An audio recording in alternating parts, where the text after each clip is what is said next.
xin chào tất cả các bạn đã quay trở lại với kênh của Văn Hồng Lazada. Mình vừa đi khám bệnh về anh em. Này, khám này, cho một đống thuốc các kiểu này, nội soi rồi đóng tiền, cho một đống thuốc à. Nhưng mà ngày hôm nay thì mình không review thuốc. Đây là những cái thuốc theo dân gian Việt Nam thì vẫn gọi là thuốc Tây. Và hôm nay mình review một cái khác, đó chính là cái này. Đây. Cái này thì để ấy thôi. Đây. Hôm nay mình sẽ review một cái bài thuốc dân gian của Việt Nam. Đó chính là cái mật ong nghệ mà dạng viên nén như này. Bây giờ cùng từ review và trải nghiệm và chia sẻ của mình về cái thực phẩm này nhá.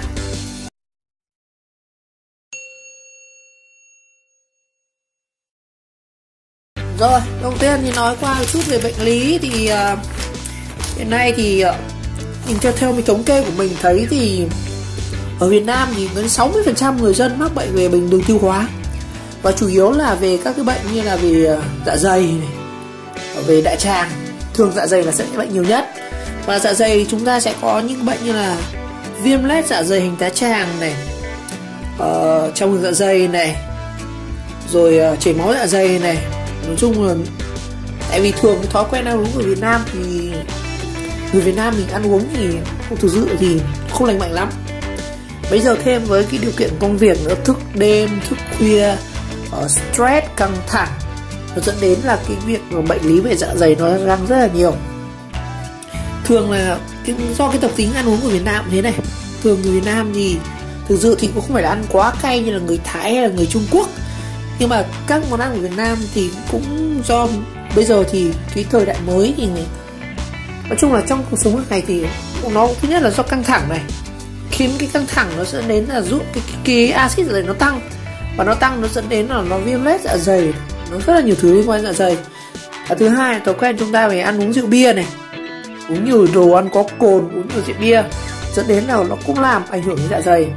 Và thứ ba nữa là liên quan đến stress thì như công việc nhiều quá này, nhiều deadline này, chúng ta căng thẳng mỏi mệt, đi ngoài đường tắc đường, chung rất nhiều thứ nữa, nó cũng là một nguyên nhân dẫn đến là một bệnh lý về dạ dày.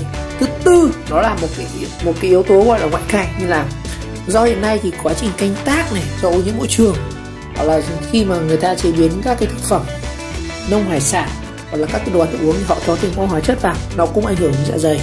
Và mình tạm ra là 4 yếu tố và khiến cho người dân Việt Nam mắc bệnh dạ dày khá là nhiều, và mình cũng là một người trong số đó.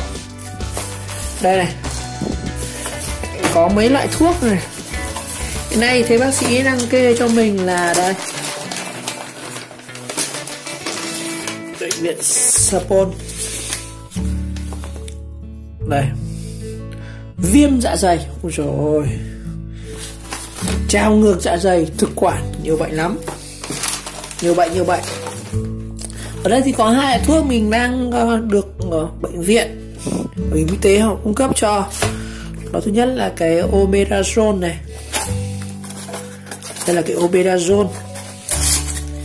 Cái thuốc này thì nó có tác dụng làm giảm tiết axit dạ dày, nhưng mà cái loại này là loại nhẹ. Cái này thuốc thì anh em phải mua theo đơn nhé, mình nói qua thôi. Cái này chắc nhiều người uống này, cái còn gọi là thuốc Ấn Độ đấy. Nó sản xuất tại Ấn Độ gì đấy. Đây, Ấn Độ này, Omeprazole. Và cái thuốc thứ hai mình đang uống theo phác đồ của bác sĩ đó là Stella. Thuốc này thì nó cũng tác dụng là để làm giảm cái axit dạ dày. Cái Stella này chúng ta sẽ uống trước khi ăn vào buổi sáng. Đó, thường thuốc dạ dày là sẽ uống trước khi ăn. Đó. Nhưng mà thông thường cho mình thấy thì uống thuốc Tây thì thực sự là không tốt cho sức khỏe lắm. Và mình cũng thuộc cái thành phần là không thích uống thuốc Tây. Nhiều người họ cuồng thuốc Tây, nhưng mình vẫn thích những cái gì nó liên quan đến tân giá tự nhiên. Và đây thì mình có một cái gói này. Gói này thì thực sự thì nhiều người biết đấy, nhưng mà chẳng ai. Đây, có mua ở phòng trưởng trị y học cổ truyền ở 45 Lán Ông. Nó có tên là viên nghệ mật ong. Cái này cũng uống trước khi ăn nhá. Ngày 2 thìa cà phê uống với nước ấm trước khi ăn. Đây, cái sản phẩm này chả có nhãn mác gì nhưng mà đóng túi zip anh em ạ. Đóng túi zip, cắt ra là uống được thôi. Đó. Đóng túi zip nhá. Đó. Cái này thực ra thì nó là viên nang, chứ ngày xưa mình uống là mình uống tây bo, uống cái này cơ. Đây. Ngày xưa mình uống tây bo là mình uống cái nghệ này. Nghệ thì chúng ta hiện nay chúng ta có 2 loại nghệ nhá. Ta mình biết thì chúng ta sẽ có một cái này là tinh bột nghệ này. Một cái là nghệ xay. Và có 2 loại nghệ là nghệ vàng và nghệ đen. Nghệ đen chính là những cái củ nghệ nó màu đen đen ấy. Có một loại nghệ nữa là nghệ vàng, nghệ tươi này. 2 cái thì công dụng nó như nhau. Cũng rất khó để nói rằng nghệ đen hay nghệ vàng nó sẽ tốt hơn. 2 cái nó như nhau. Còn rất nhiều người bảo là uống nó thế nó nồng, nó cay thì xin thưa các bạn là cái nghệ này nó là tinh bột nghệ rồi. Và khi người ta gạo lọt vỏ này, người ta xay, người ta trưng qua nước, người ta lọc lấy cái phần cái bột của nó, xong người ta sấy lên thành thỏi, thì cái cay nồng từ củ nghệ thì cái quá trình mà nó xay thành nước ấy, nó đã bớt dịu đi rồi. Nên dùng tinh bột nghệ này rất là tốt. Và thêm nữa là cái tinh bột nghệ này nó giúp giảm cân.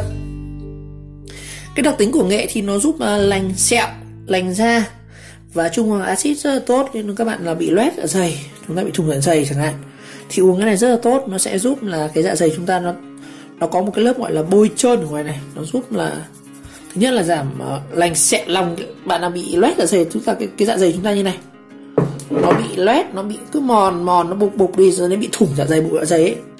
Hoặc là cái trào ngược dạ dày thì khác nhé. Cái trào ngược dạ dày thì mình sẽ nói sau. Còn cái đấy là viêm loét dạ dày ấy, ở chua các kiểu ấy, thì chúng ta dùng cái này. Và thêm cái đặc tính của nghệ thì nó giúp lành sẹo rồi, nhưng mà thêm một cái này nữa là mật ong. Đây mật ong rừng nha các bạn, nó hơi đen. Mật ong để lâu thì càng ngày càng đen, nên mật ong rừng ấy, nhìn như kiểu ấy, nó là mật ong đấy.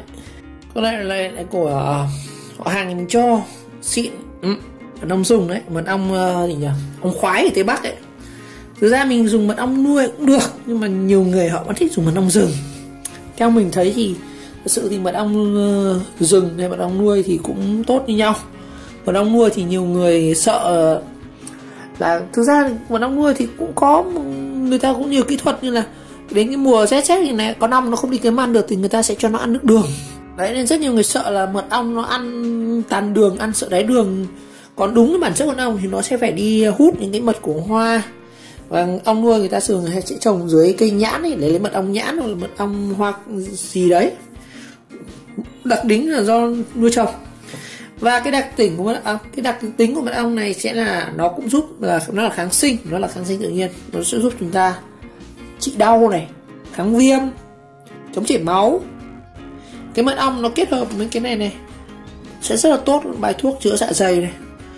Cái này thì cái một nghệ này ngoài tác dụng là dạ dày thì nó có tác dụng giảm cân nữa. Bạn nào béo phì thì ăn cái này cũng rất là tốt. Rồi, đó là bệnh viêm loét dạ dày. Có một bệnh nữa là cái bệnh trào ngược dạ dày. Đó, cái trào ngược dạ dày nó như này. Dạ dày chúng ta đây, thường trào ngược nó liên quan đến thức đêm hay là cái stress. Thì dạ dày là, tức là khi mà dạ dày mình ăn vào thức ăn ở trong này, và khi thức ăn nó để tiêu hủy thức ăn thì dạ dày thứ nhất nó sẽ phải co bóp, và đồng thời co bóp thì nó sẽ tiết ra cái axit. Cái axit đấy nó sẽ làm tiêu hủy thức ăn, và nó sẽ co bóp để nó đẩy nó bóp nha, lý này. Nhưng mà trong dạ dày thì cái lượng axit mà nó tiết ra thì lại không gặp thức ăn, do chúng ta bị bệnh thường là cái do thức khuya chẳng đến 11 giờ đêm, thì cái dạ dày bình thường 10 giờ 9 giờ các bạn đi ngủ rồi, thì dạ dày nó theo phản xạ thì nó sẽ không co bóp, nó sẽ duỗi như này, và nó cũng không đẩy axit này nữa. Nhưng mà chúng ta thức đêm hoặc chúng ta bị stress, chúng ta nói chung là hoạt động nó không gọi là lành mạnh, thì tức là cái dạ dày nó vẫn tự động nó đẩy axit vào. Và khi đó khi các bạn đang không ăn gì chẳng hạn, đói chẳng hạn, thì như vậy cái dạ dày các bạn nó sẽ dư lượng axit lên. Dư cái lượng axit này lên thì dẫn đến là chúng ta sẽ cảm thấy là bị đầy hơi chẳng hạn. Bụng lúc này nó cứ trướng, nó có cảm giác no, nó bồn chồn, rất là khó chịu. Và cái bệnh trào ngược dạ dày nó có liên quan đến cái bệnh lý hiện nay rất là phổ biến, đó là trào ngược dạ dày và thực quản. Các bạn biết cái dạ dày của mình này, axit này nó thừa ở đây, và khi các bạn đi ngủ đó, cái axit này nó không tiêu hóa được, nó cũng vẫn ở trong dạ dày này, dạ dày nó như này, và đi ngủ thì tự nhiên cái axit này nó trào lên trên, nó từ dạ dày nó đi ngược lên, nó đi qua lồng ngực của chúng ta và đi lên tận cái phần thực quản. Cái phần thực quản chính là phần cổ này, đây thực quản là cái phần này, nó sẽ có một cái van thực quản đây và nó sẽ đi lên đây, nó dẫn đến là chúng ta bị đau họng, viêm họng. Rất là nhiều người viêm họng thì không phải là do bệnh sưng lợi amidan mà chúng ta bị cái axit dạ dày nó đầy lên, nó làm trà mất cái thực quản, nó làm bỏng thực quản và chúng ta sẽ bị viêm nhiễm và dẫn đến chúng ta bị đau họng. Đó, mình vừa nói qua một chút các bạn về hai cái bệnh là viêm loét dạ dày và cái trào ngược. Và quay trở lại với nhiều chính hôm nay là mình sẽ review cái thuốc này, trời chém gió lâu quá. Đây, hai cái này thì ra là một thôi. Cái này là chưa chế biến này, còn đây thì thành phẩm rồi. Thành phẩm đây mình mua cái này là 150.000, chỗ này khoảng nửa cân. Đó, bây giờ mình sẽ cắt ra để chúng ta uống thử. Đó, thực ra là mình có thể, như mình thấy là mình có thể uống cái tinh bột nghệ này kèm với thuốc tây được. Cái này uống này thì nó sẽ hơi nóng, tại vì cái đằng chữ nghệ nó sẽ hơi nóng hơn, đó là cái vị cay mà hơi nóng các bạn. Thực ra các bạn dạ dày thì các bạn lại kiêng uống chua, uống cam ấy, sợ nó tăng axit dạ dày, nên thì mình có thể sử dụng thêm một cái này nữa để nó làm dịu này. Mình có thể dùng thêm bột sắn nhé. Mình thấy rất nhiều người bảo uống bột sắn nó bị đóng cặn trong dạ dày, thực ra không phải đâu. Các bạn uống nước sắn lạnh thì chúng ta sẽ không bị, còn nước sắn nóng thì cũng thể là nó vào bụng nó lạnh thì nó dẫn đến đóng cặn. Nên tôi uống nước sắn mát nhá, uống còn uống nước nóng. Đấy, bột sắn cũng được. Trong dạ dày uống bột sắn này tốt phết, nó đỡ bị rát, bỏng rát ấy, này cũng rất là tốt. Rồi, đơn thuốc này tôi bỏ, uống cái ăn này. Giờ mình sẽ cắt cái túi này ra. Cái túi này phải cắt nha các bạn. Đây này.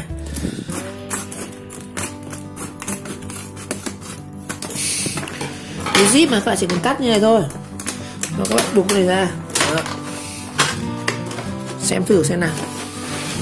Đây, cái này thì họ làm thành viên nang rồi, viên nang rồi mới đóng cả. Đây, khô này, mỗi lần uống 2 thìa đúng không? Xem nào. Cái này bên uống 2 thìa uống với ăn. Đó, nước ấm trước khi ăn. Đó, uống thử luôn anh em. Đây, nghệ khô này. Cái này là cái tinh bột nghệ, và họ đổ cái bột này với cái mật ong này, sau đó họ qua một cái máy họ cán thành viên như này và sấy khô thì chúng ta sẽ có cái này. Bản chất cái này nó là mật ong nghệ thôi, nghệ và viên đồng mật ong. Đây là viên như này. Một gói này là khoảng nửa cân. Cái này mọi người có thể mua ở các cái hiệu thuốc nam ấy, bán rất là nhiều, hoặc là mua online cũng được, hoặc là tự làm. Cái này thì cũng tự làm cũng dễ mà. Các bạn chỉ cần mua củ nghệ và chúng ta thái, chúng ta xay xong rồi chúng ta lấy cái nước đấy các bạn cô lên, đun cạn thì chúng ta sẽ có cái nghệ khô này thôi. Đó, cho đó các bạn trộn với mật ong, uống tay bo trực tiếp là uống cái này với mật ong cũng được. Ở đây mình mua thành phẩm đấy, uống thử xem cái mùi vị nó như thế nào nhá. Thì lấy cái thìa với cốc nước rồi uống thật, review uống thật luôn xem mùi vị như thế nào. Đây mình cũng chẳng biết là nghệ, đây chắc là nghệ vàng này các bạn. Đây, uống từng này, các bạn uống thật này.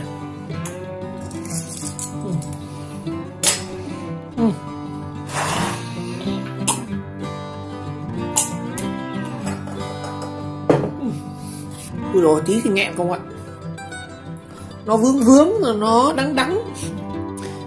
Mình cho vào mồm uống thì nó cảm thấy nó vị đắng, hơi chát.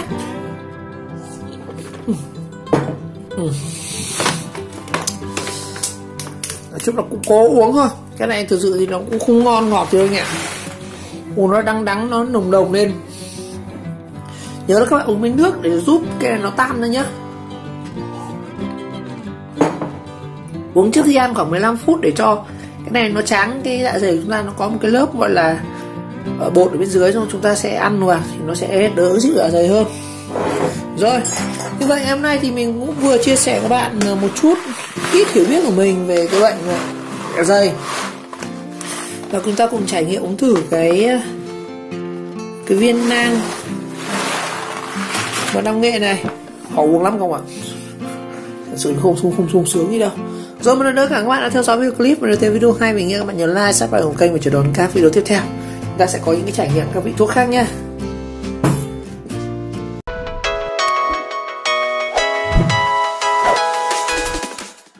Kiss for you.